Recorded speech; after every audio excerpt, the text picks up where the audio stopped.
Olá a todos e bem-vindos a mais um vídeo. Hoje falaremos sobre a internet, aquela que todos amamos, mas só quando não está lenta ou fora de serviço.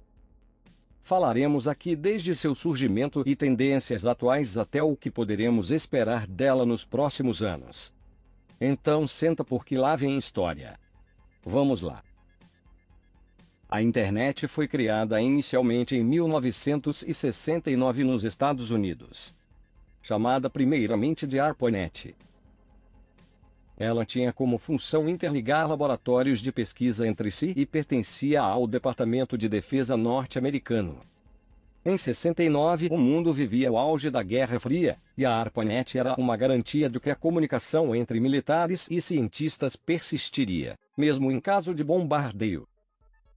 Infelizmente, naquela época a internet ainda não havia evoluído para se tornar o que conhecemos hoje, e por isso seria impossível ver este vídeo em um bunker particular.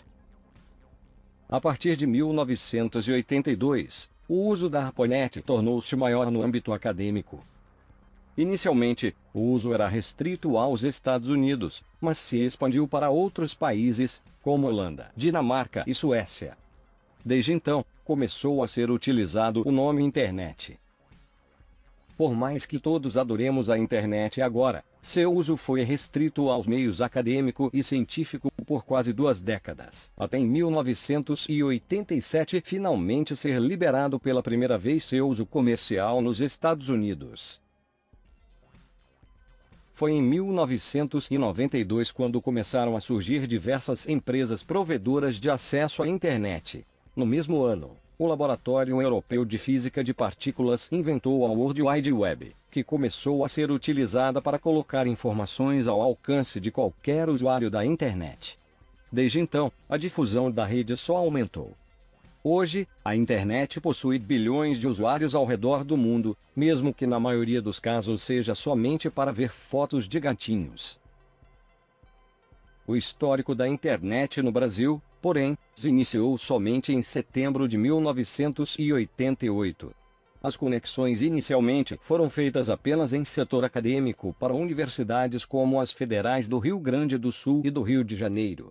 Somente anos depois, em 1995, foi destinada a usuários domésticos e empresas. Durante esse tempo, grandes sedes de ensino também se conectaram, criando complexas redes de informação que interligavam as maiores universidades do país. Mais além foi testado o uso e distribuição da internet por parte do governo, que queria investir na nova tecnologia.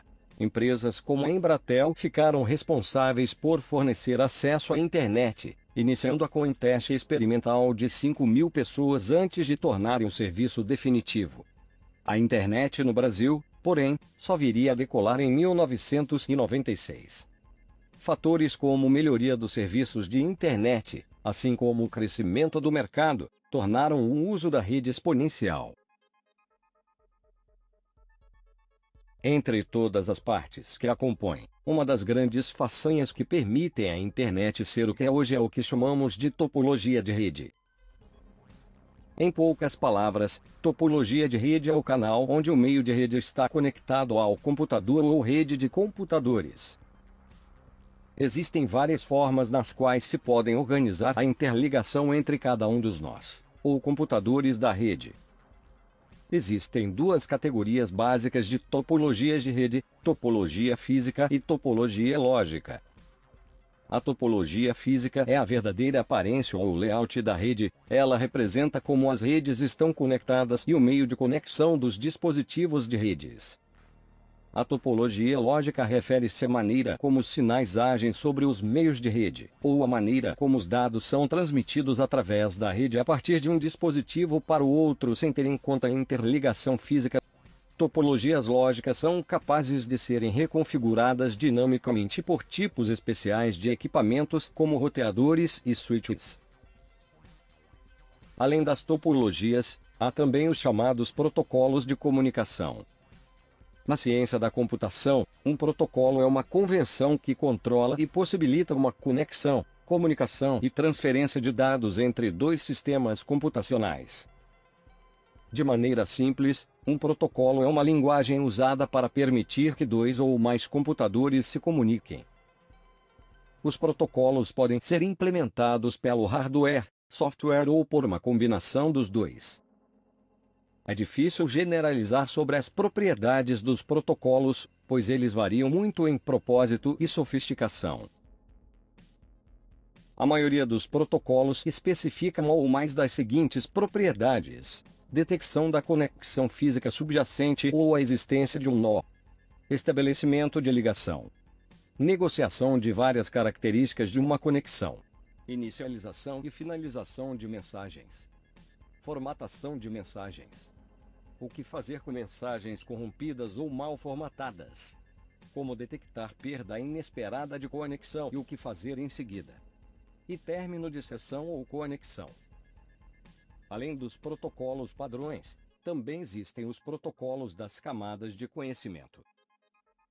Esses protocolos são um conjunto de regras sobre o modo como se dará a comunicação entre as partes envolvidas.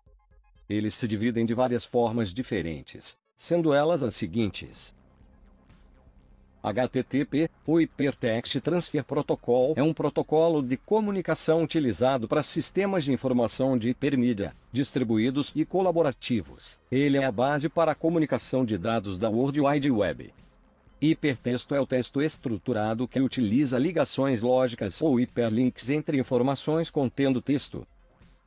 SMTP, Simple Mail Transfer Protocol, é o protocolo padrão para envio de e-mails através da internet. Relativamente simples, esse protocolo é em texto plano, onde um ou vários destinatários de uma mensagem são especificados para depois transferir a mensagem. O SMTP é um protocolo de envio apenas, o que significa que ele não permite que um usuário descarregue as mensagens de um servidor.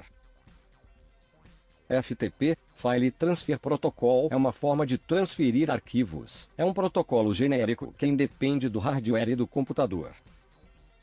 SNMP, Simple Network Management Protocol, é um protocolo padrão da internet para gerenciamento de dispositivos em redes IP. Dispositivos que normalmente suportam SNMP incluem roteadores, computadores, servidores, estações de trabalho, impressoras e outros.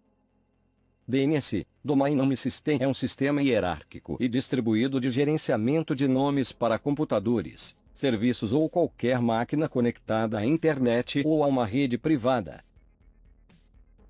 Telnet é um protocolo de rede utilizado na internet ou redes locais para proporcionar uma facilidade de comunicação baseada em texto interativo bidirecional, usando uma conexão de terminal virtual.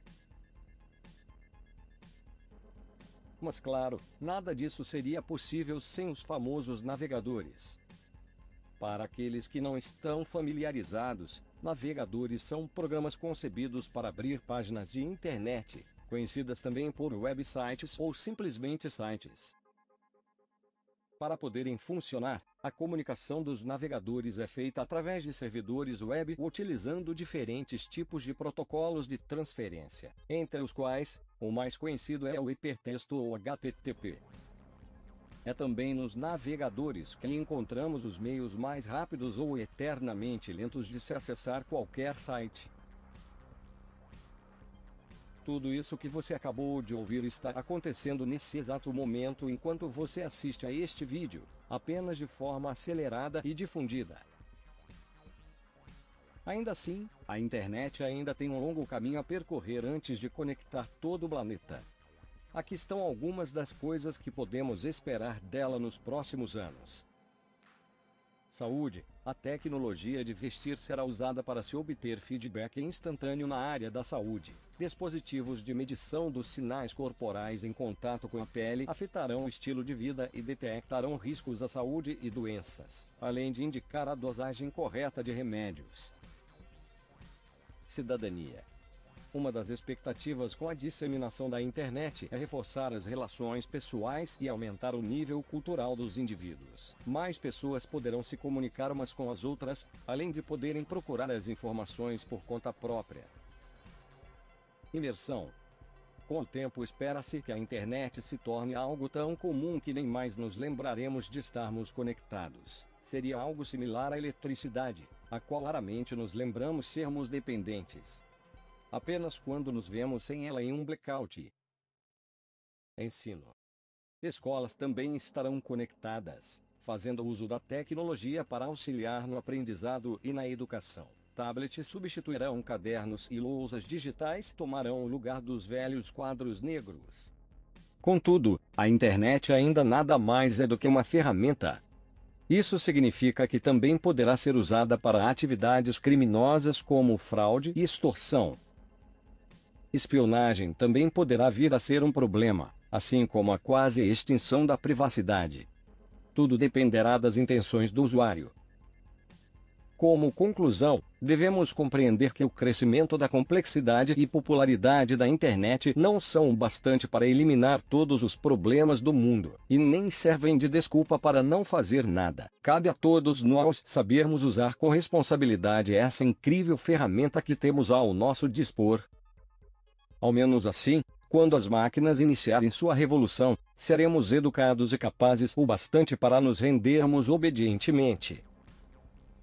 Bem, era isso o que eu tinha para falar hoje, espero que este vídeo tenha sido de alguma ajuda. Até a próxima,